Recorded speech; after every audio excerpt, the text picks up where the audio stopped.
Okay, this is the final day for concrete, I believe, when we actually get to the pour.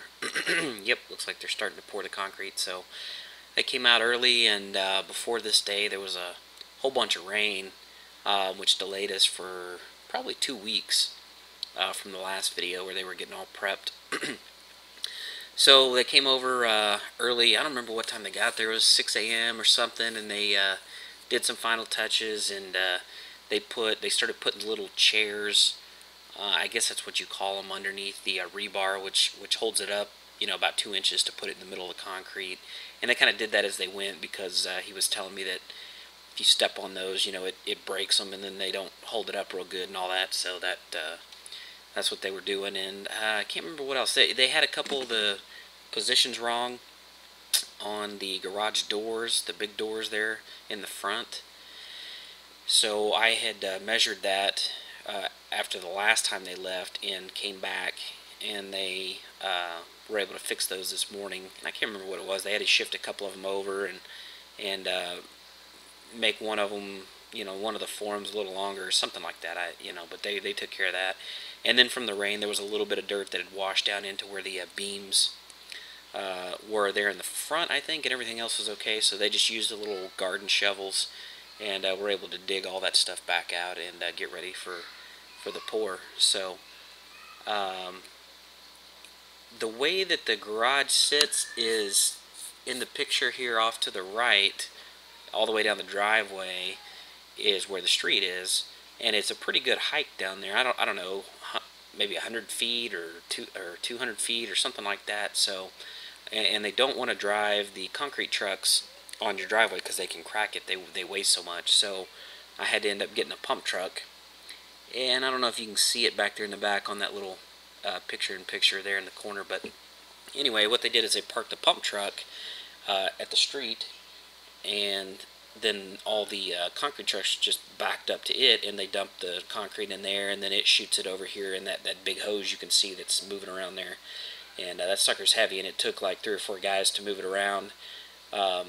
So that was kind of a cool process. But without that, or without a boom truck, this would have taken them forever, because if the trucks had backed down the driveway, they would have dumped all the concrete there towards the front, and they would have had to rake it or whatever to get it to the back. And that just would have been brutal. So they use a little shield here when they're pouring the concrete. You just saw it's just a piece of plywood, I think, that keeps all the concrete inside of the form there. And I can't remember if I've gone over this or not, but I've got all the way around the outside. He called it a stem wall. It's just a 2x6 height ledge, I guess, if you will, that my wood wall is going to sit on. And what this does is, if I ever want to wash out the floor, or if I coat it or anything, none of that crap gets all over the wood or the sheetrock or whatever it may be. So if I'm spraying out with a water hose, it's I got a 5.5-inch lip of concrete that all the way around the perimeter. So that was my request to do that. So that made it a little more challenging for them, and it was interesting to see how they had to do that. They really did need a lot of extra help to do that. They actually poured it first all the way around the outside, which you saw, and now they're kind of starting to fill in the middle, I believe. I think they're done at this point with the stem wall.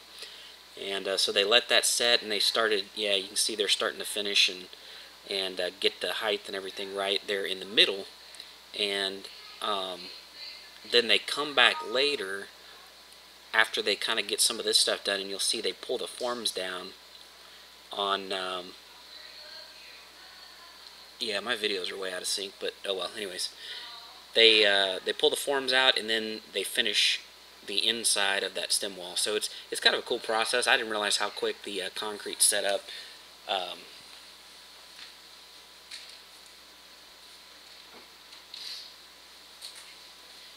So it was fun to watch. And you can see in the big video, yeah, they're starting to do the screed and everything to get it kind of spread out there. And it's a I guess, how would you put, a stressful process to watch.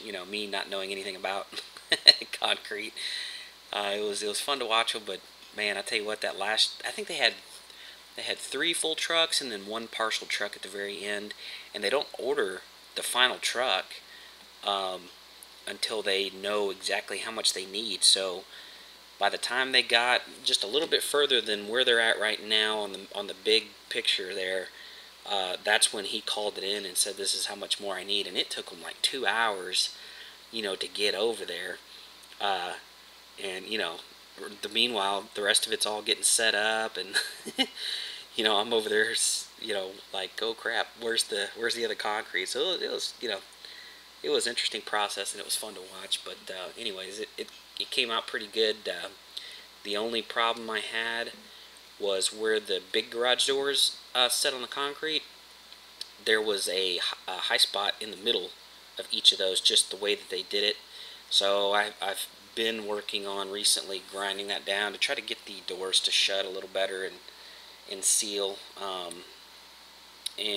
And the way that the high spot sits when the wind pushes and kind of jiggles the door, it's kind of rubbing and kind of putting a dent or a little ding in the bottom of the door. So I don't want to do that. I don't want to mess it up. So anyways, I just need to get out there and continue on, but that'll be a video here in the future. So anyway, so that's pretty much it. They do get it all done. You can see there in that, right on the other side of his trailer, or on the top of that little picture-in-picture is where the last bit of concrete was poured. So it sat like that for a couple hours before they finally got the last truck in there. But they did get it done, and all is well now. I don't have any problems. I don't think I videoed it. I'll look for one, but they do come back, and the next day in the morning, and they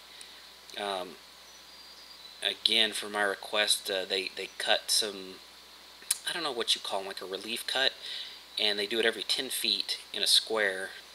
Oh, here we're getting ready for the last truck. Oh man, he's right in the way. That's a bummer.